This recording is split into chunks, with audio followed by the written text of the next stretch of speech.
Good morning. Friends, we gather here in the protective shelter of God's healing love. We gather as God's people, conscious of others who have died, the frailty of our own existence on earth. We come to support one another in our common loss. We gather to hear God's word of hope. Especially we gather to commend to God with thanksgiving the life of Ann Street as we celebrate the good news of Christ's resurrection. For whether we live or whether we die, we belong to Christ, who is Lord both of the dead and of the living. I invite you for this first hymn only to stand if you are comfortable. And in the black-covered New Century hymnal, this is number 433. Number 433, in the bulb, there is a flower.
Please be seated.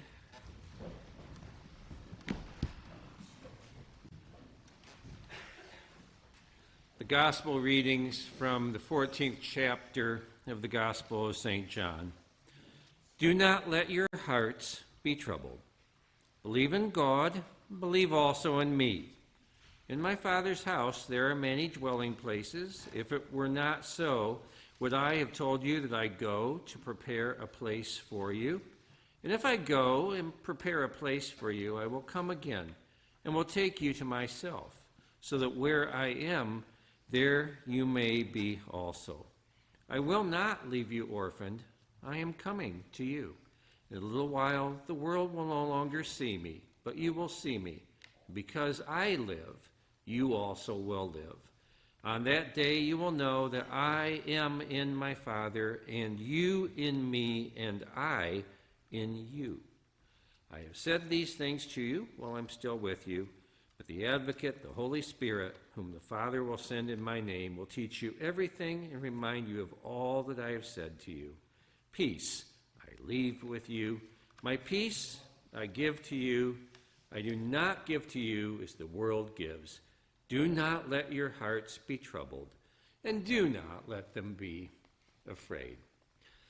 Please join together reciting the Lord's Prayer using the word trespasses. Our Father, who art in heaven, hallowed be thy name. Thy kingdom come, thy will be done, on earth as it is in heaven. Give us this day our daily bread, and forgive us our trespasses, as we forgive those who trespass against us.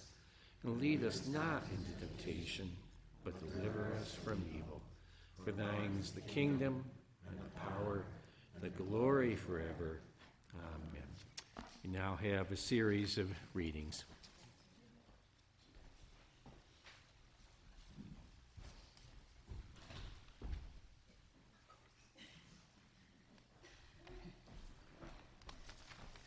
Good morning, everybody. My name is Kathy Street Cranker, and I'm the second oldest of the Street family. And we're so happy that you're all here to celebrate my mom, who was not only my mom, but my friend. And she gave us a gift that is so special in that she left us a folder of things that she wanted us to possibly use in the event of her passing. And so we're going to have a few readings from us that will kind of lead you through her thought process and what she wanted you all to remember her for. So this is called The Call by Edgar Guest. And I ask you, if you want, to close your eyes and go for a walk in the woods with my mom. I must get out to the woods again, to the whispering tree and the birds swing. Birds a wing. Away from the haunts of pale-faced men to the spaces wide where strength is king. I must get out where the skies are blue and the air is out where there's never a task to do or a goal to reach or a foe to meet. I must get out on the trails once more that wind through the shadowy haunts and cool, away from the presence of wall and door, and see myself in a crystal pool. I must get out with the silent things where neither laughter nor hate is heard, where malice never the humblest stings and no one is hurt by the spoken word. Oh, I've heard the call of the tall white pine and heard the call of the running brook. I'm tired of the tasks which each day are mine. I'm weary of reading a printed book. I want to get out of the din and strife, the clank and the clamor of turning wheel, a walk for a day where life is life, and the joys are true and the picture's real. Thank you.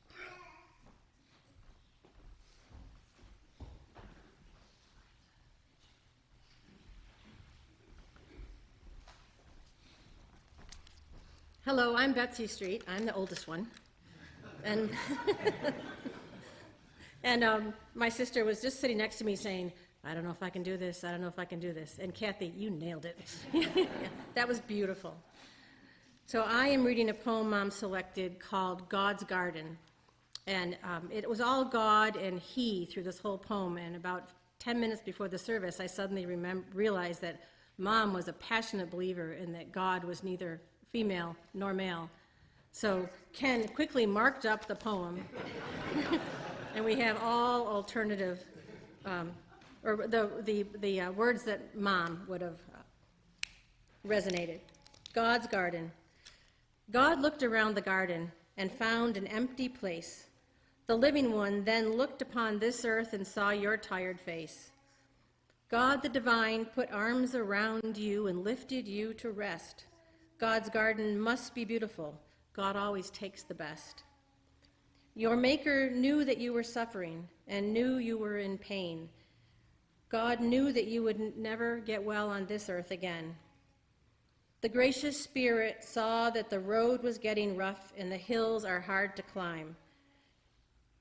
And God closed your weary eyelids and whispered, "Peace be thine." It broke our hearts to lose you, but you didn't go alone. For part of us went with you the day God called you home.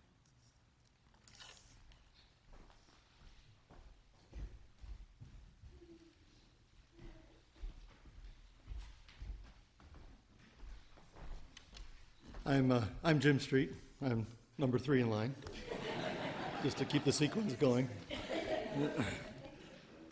We included this in the program today.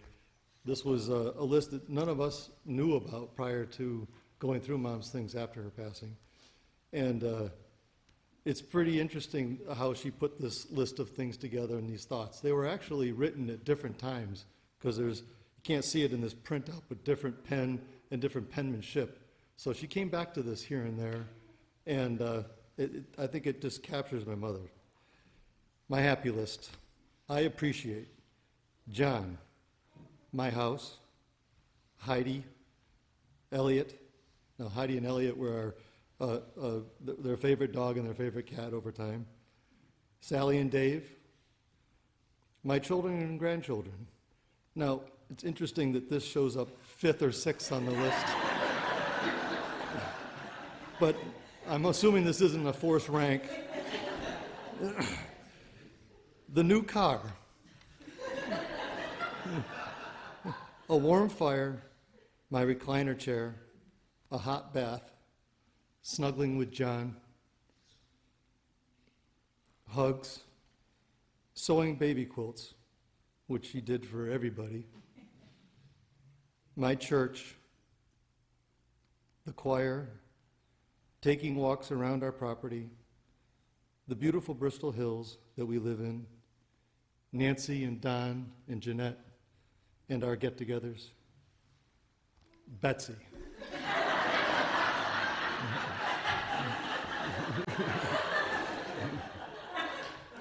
Now,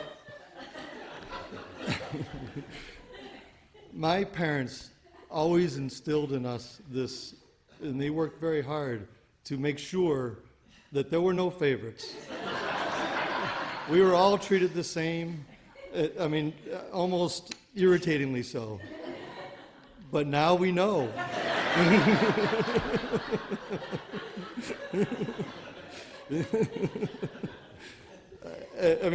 That's indefensible.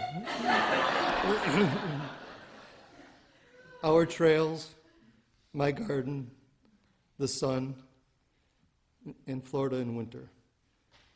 I think my mother did a lot in her life. She accomplished a lot, but the important things were just simple. It was her family, it was the place she lived in, it was everyone that was here today. You know, if you live a life like she did, you're doing very, very well. She will be very, very dearly missed.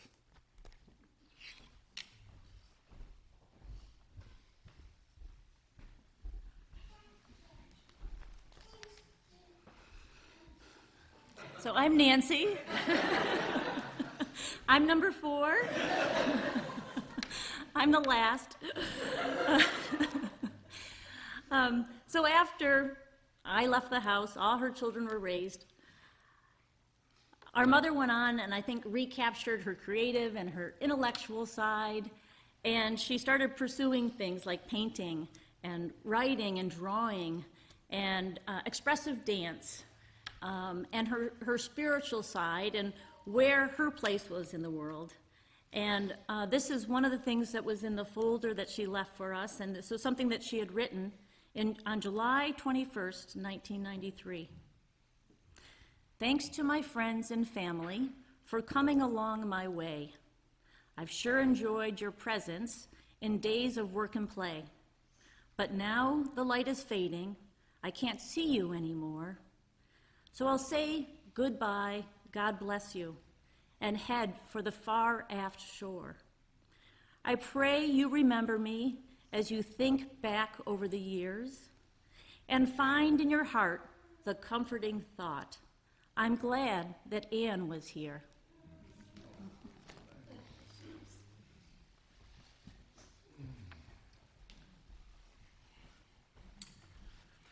Feel free to remain seated for the second hymn. It's in this black-covered New Century hymnal again, and it's 286, Spirit, Spirit of Gentleness.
Morning.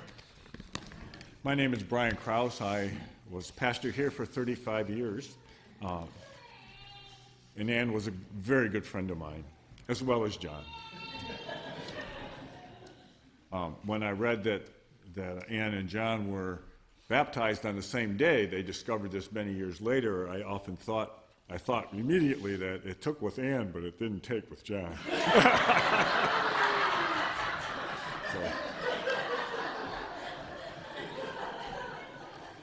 No, I'm just kidding, John.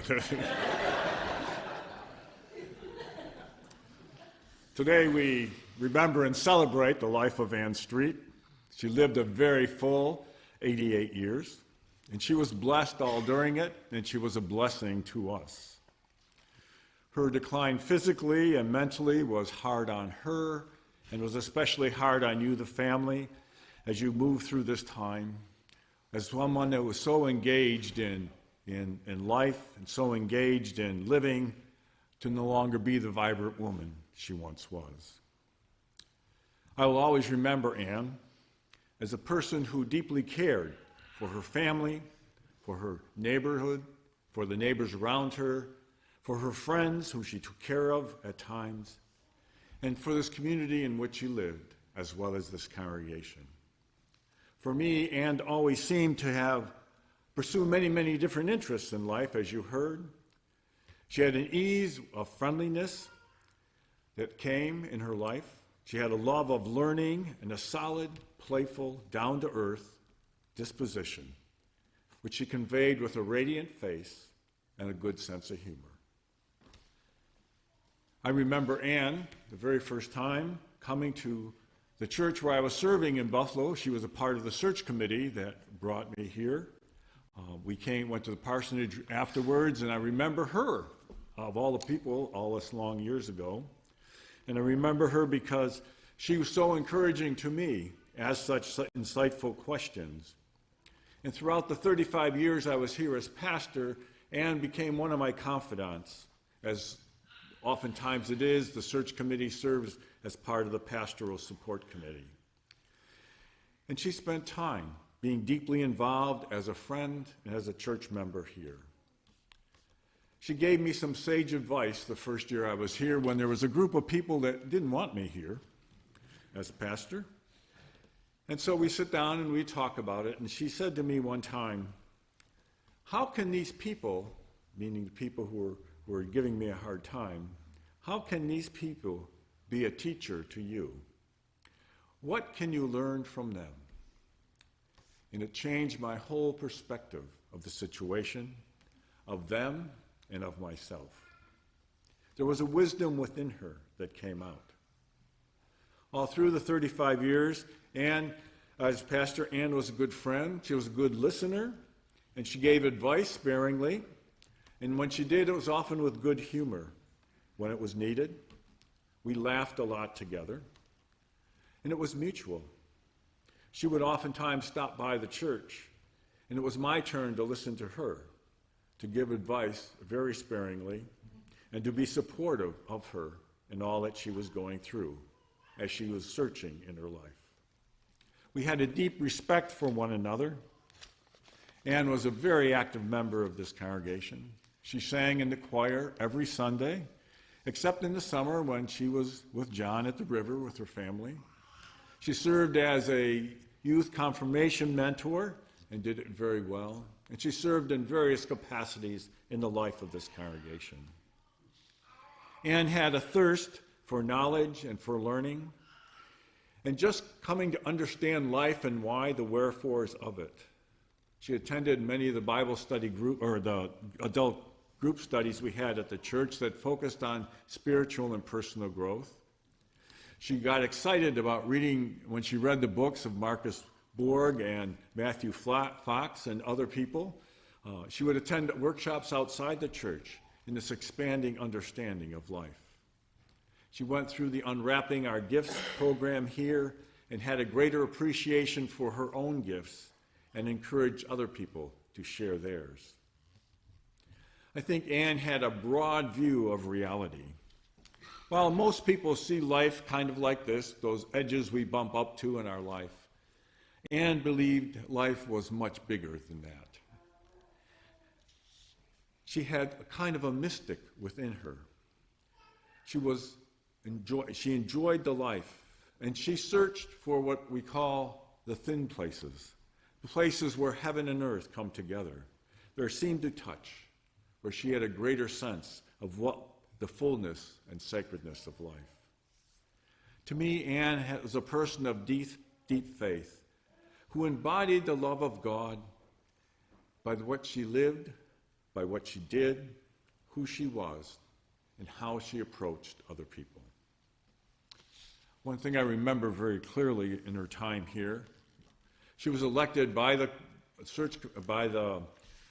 Building Design Committee to be here and to help design the new building, which we will be in, which will be 33 years old, I realize. But it was a new addition, and it'll still always be the new addition. Well, she was elected to be the chair of that committee. And on that committee were very strong, capable leaders of the congregation. And everyone on that committee and everyone off the committee in the congregation had a strong opinion on what kind of congregation, what kind of building we should build. And finally, after several meetings, which I'm sure gave her nightmares, Anne decided that by fiat, we're going to have a meeting in order to learn how to have a meeting. And it was very important. And she brought in a consultant, an outside consultant, and that was Betsy.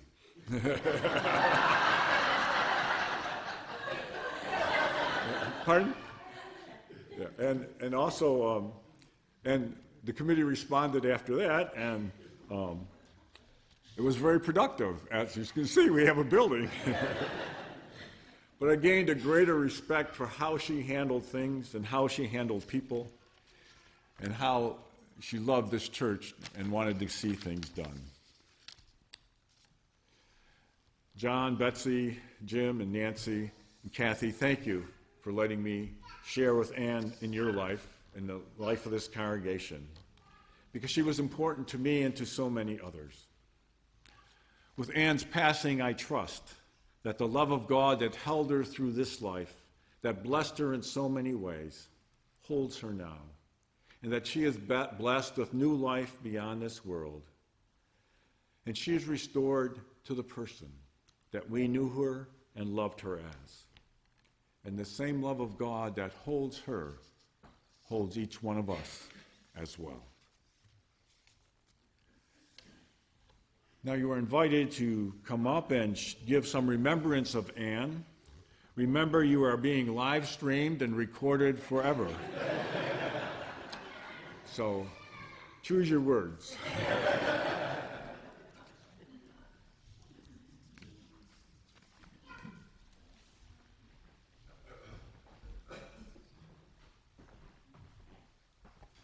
I'm back.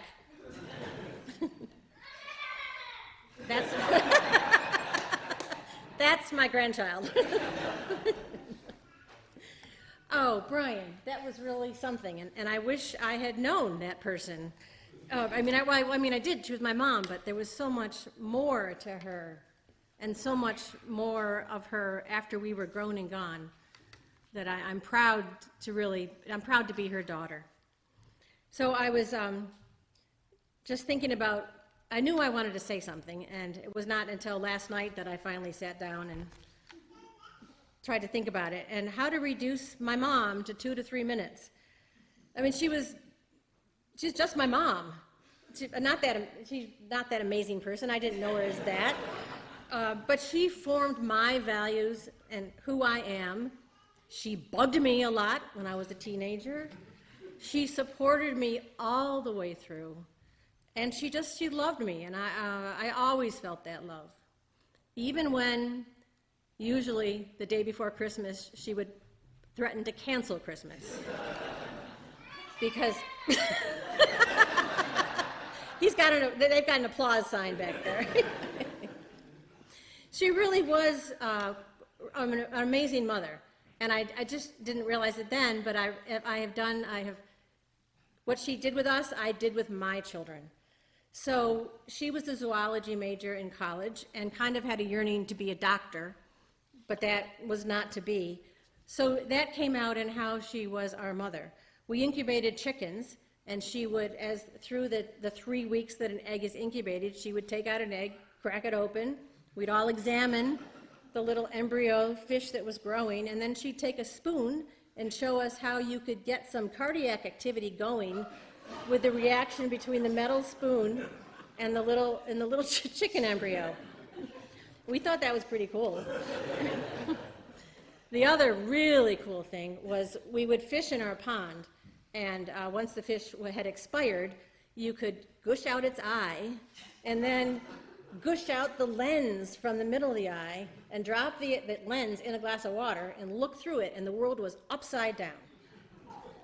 And I mean, she was a scientist, and she was an explorer, and she wanted to share what she thought was so interesting about the world. When it came to be time to be a grandmother, she was a wonderful grandmother.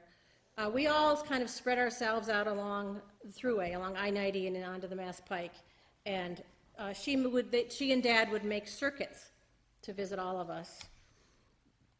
And Mom would arrive at our house, and she just came in and started doing what needed doing. Our kids were young. There was never enough time to really clean.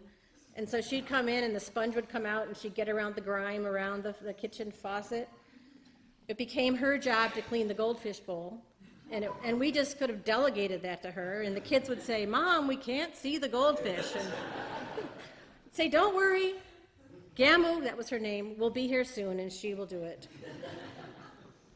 She discovered Moose Tracks ice cream, which wasn't available yet in Honeoye, but was available in New Hampshire. And so that was a wonderful time for the kids, because we had to stock the freezer with Moose Tracks ice cream for the duration of her visit. She really modeled how to be a parent. And I think about that more now that I'm watching my kids be parents. She was always available, and she supported whatever plans I had. I don't remember, and some of them must have seemed kind of outlandish, but what I remember is, "Oh, that sounds good, dear." And she probably get off the phone and go, "Oh my God!" But I only ever felt that support, and as the plan changed, she just kept supporting. And even as the brain disease stole her mind and her body, she stayed wise about people, like you talked about, Brian. I could still come and talk to her about people things that were going on in my life, and she continued to have sparse, good advice. And I thought that was kind of amazing, that core of her stayed around. So thanks for being here and loving my mom.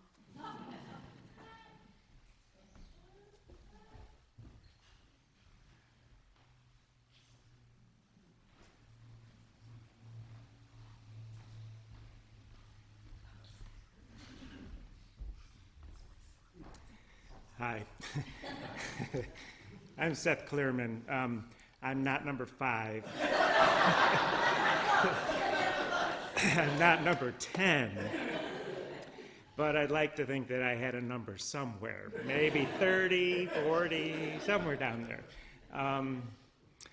I was always that pesky kid in the neighborhood that would show up.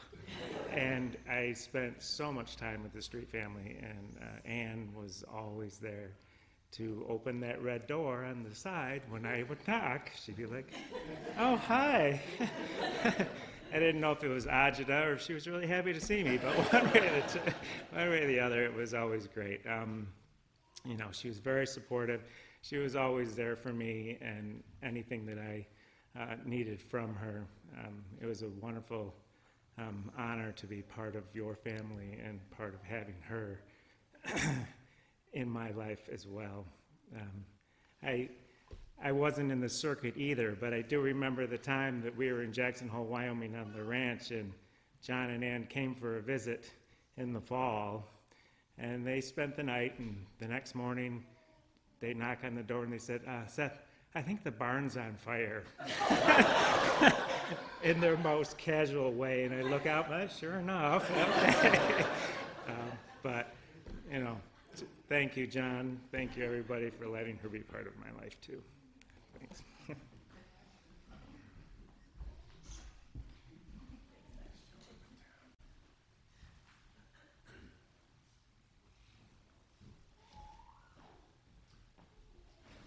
Is there anyone else who'd like to share some words of remembrance?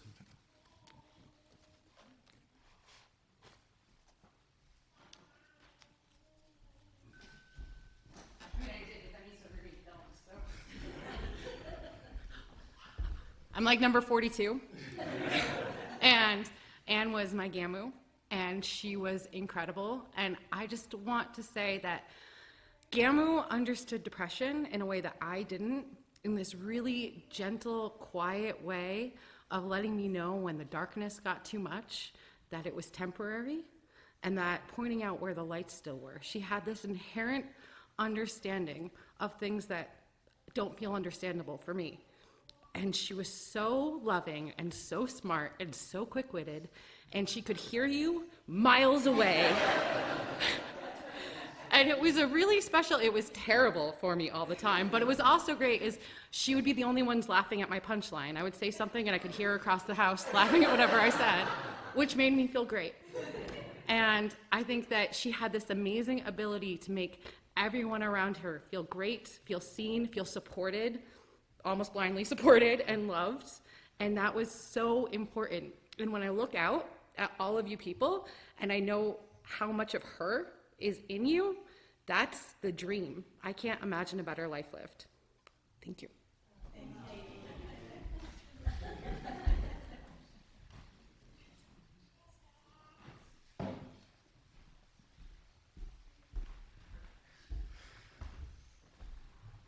Hi, everyone.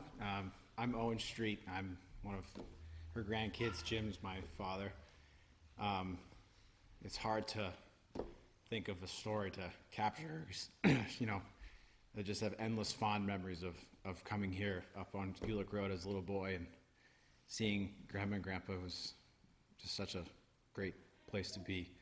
But one thing that I always felt Grandma loved the most was she loved when people got together.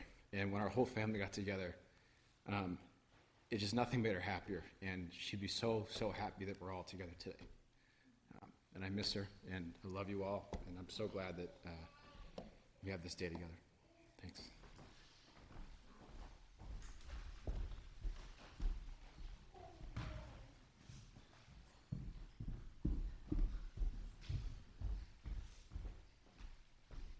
Hello, everyone. I am Betsy's daughter.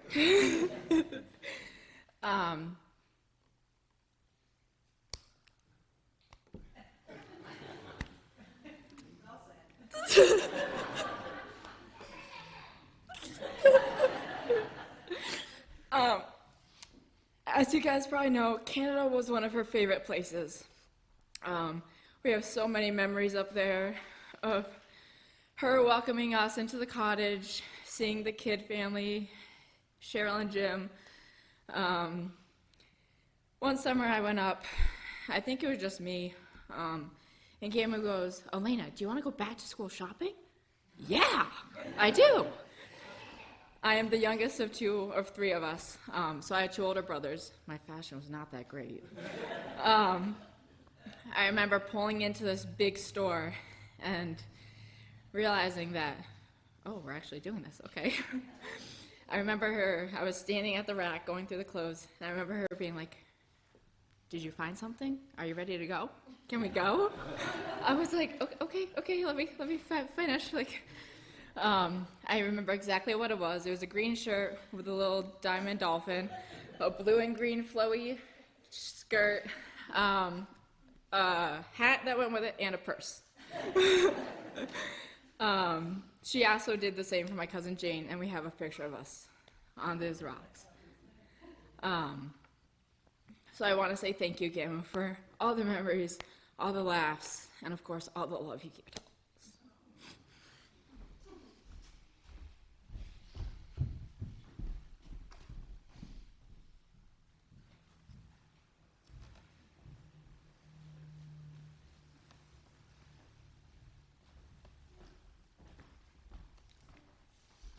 There's no one else. We'll move on to the next part of our service. I'm Nancy Pease. I've known Ann for over 60 years. She was the first friend that I met when we came to Honeoye. And she introduced me to Jeanette Clute, who she paints with, she used to paint with, and who Jeanette had recorders. This is a recorder. It's a baby recorder. And so she introduced me to the music, and we would get together and play a lot too. She was in our band, and she played string bass in the band. So I want to play this little piece for her and for you guys, if I can.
I am Sue Fay, and my mom, Sally, is Ann's sister. And I wanted to read something, and Uncle John asked me to read one of Ann's favorite psalms from the King James Version. It's kind of nice to think of this from Ann's perspective right now. The Lord is my shepherd, I shall not want. He maketh me to lie down in green pastures. He leadeth me beside the still waters. She restoreth my soul. She leadeth me in the paths of righteousness for her name's sake. Yea, though I walk through the valley of the shadow of death, I will fear no evil, for thou art with me. Thy rod and thy staff, they comfort me. Thou preparest a table for me in the presence of mine enemies. Thou anointest my head with oil. My cup runneth over. Surely goodness and mercy shall follow me all the days of my life, and I will dwell in the house of the Lord forever.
invite you to join together in our closing hymn. It's number 92, the New Century Hymnal. Day is done.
After the conclusion of this service, you're invited to the immediate reception through that exit sign there, to your left and then to your right. Receive the benediction. Life is short, and we do not have much time to gladden the hearts of those who make the journey with us. So be swift to love, and make haste to be kind. And may the blessing of God who loves us and who travels with us be with you now and forever. Amen.